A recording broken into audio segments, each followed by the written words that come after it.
Andito tayo sa Tangnan, Bohol, no? Kita nyo yung S&E Minimart, pag-aari ni Sir J. Bart yan.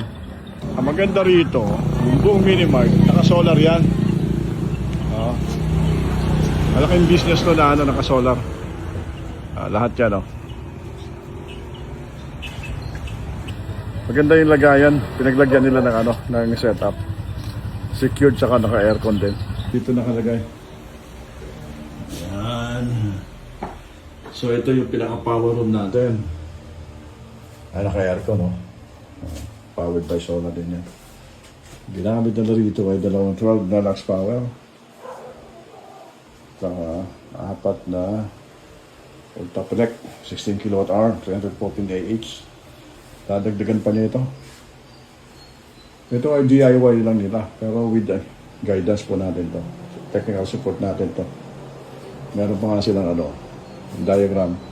Provided namin to. So sa mga bibili ng system or materialis sa amin, parating may technical support, may diagram, SLD, plus yung troubleshooting, no? So pag-install ng mga app, parameter settings, supportado po natin yan.